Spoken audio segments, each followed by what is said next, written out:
welcome in to another stitch tutorial. Something really easy here, and this is a nice stitch whether you have it right side up or upside down. What you're going to need is a multiple of 3 plus an extra 2.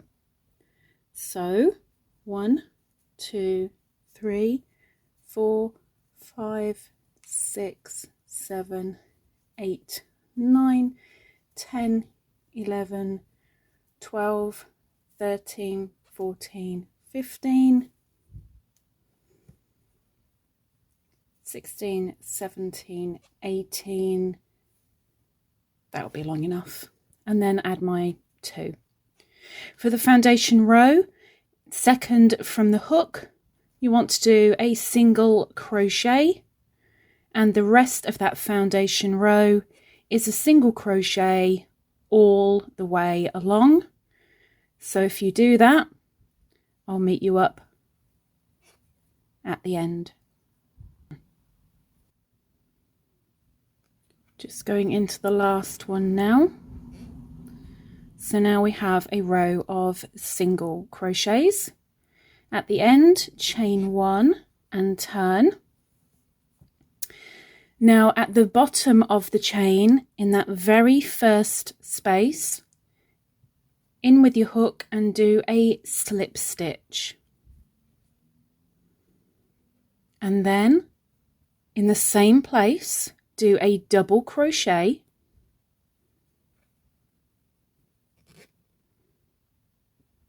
Oops.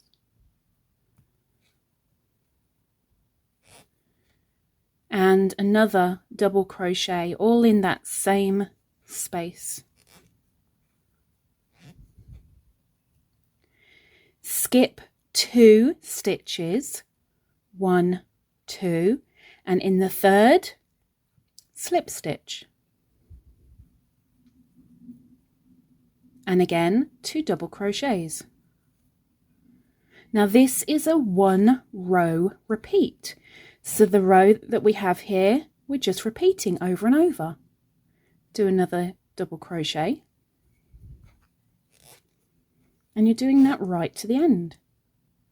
So you skip 2, 1, 2, into the third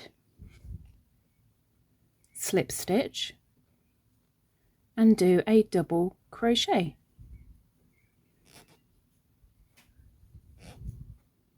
And do another double crochet, all into that same place where you just did the slip stitch. Skip 2, 1, 2, into the third slip stitch, double crochet,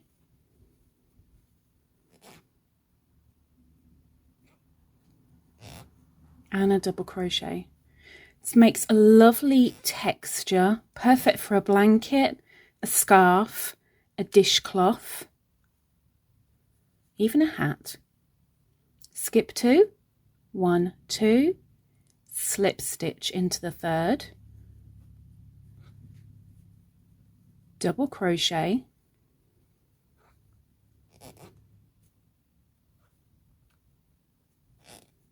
and double crochet again.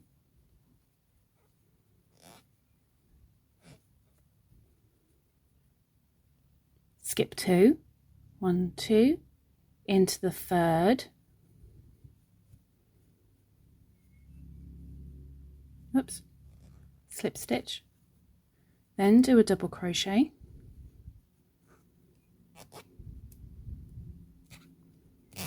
and do 1 more double crochet.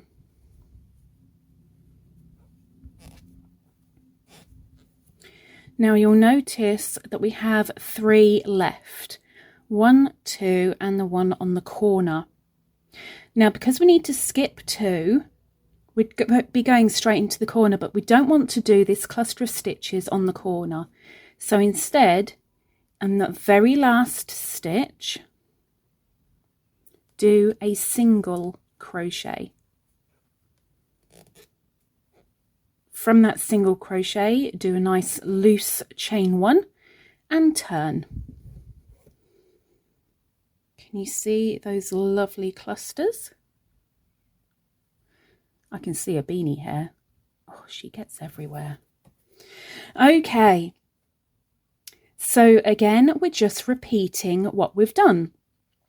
So at the base of the chain that you've just made, go in for a slip stitch, like so. And then you are doing a double crochet in the same stitch.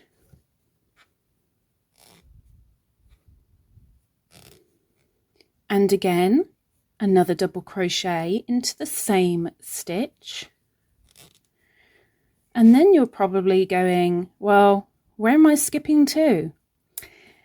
Sometimes it's better not to say, okay, I'm skipping as of here. What you want to do is go in between the clusters, which is where your slip stitch is.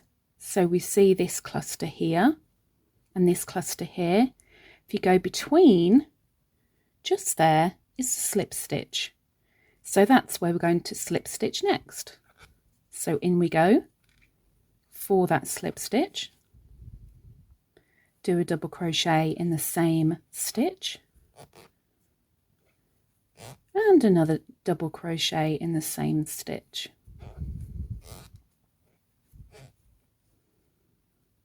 Okay. Between the clusters again, you're going in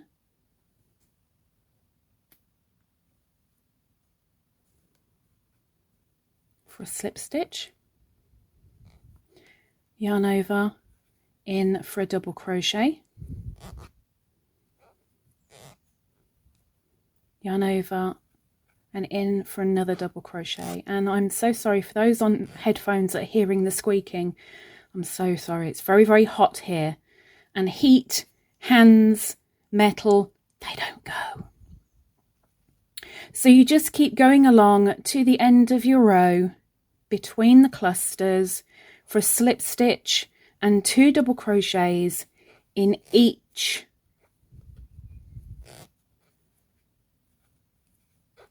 stitch that you need to. And then when you get to the end, which I'll just very quickly get there for you.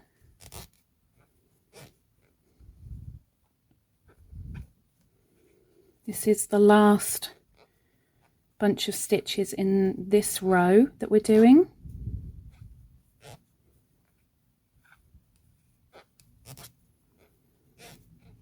You're then going to the end where you did that single crochet, and you're doing a single crochet, just like that. Chain 1 nice and loosely and turn. You see? By the way, stitch markers. It's something that I personally sell on my Etsy shop, which is linked down below in the description. If you care to take a look, please do. Even if you can't afford anything, if you like something, please, please, please heart it, because it really, really helps my shop get seen. And this is one way that I can make a little bit of money to help toward the channel. So if you could, please do. There's over 117 different stitch markers on there. Please take a look. Okay, let's get on. I will fast forward through this bit and I will come back as soon as I've done a couple of rows so that I can show you what it looks like when there's a few rows of this wonderful cloud stitch to see.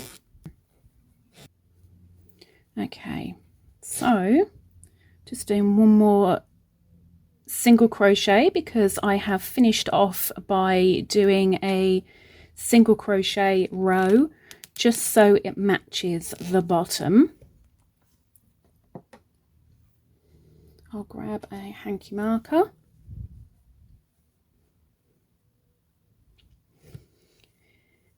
And as you can see, it is the same on both sides. Now I know with the yellow it does blow it out a little bit, but one thing I absolutely love about this stitch is it's nice and thick and textured without being a yarn eater. Because you're skipping 2 stitches, you're basically doing a slip stitch, which is hardly anything, plus 2 stitches. That's it. And it makes a lovely textured pattern. So that is the cloud stitch. There we have it. Have you given it a go before? Have you tried it? Maybe you will now. Hopefully you will. Let me know down below. And if you haven't already, please subscribe and hit the thumbs up. It really, really helps and it costs you nothing. And hopefully I'll see you next time. Take care. Bye-bye.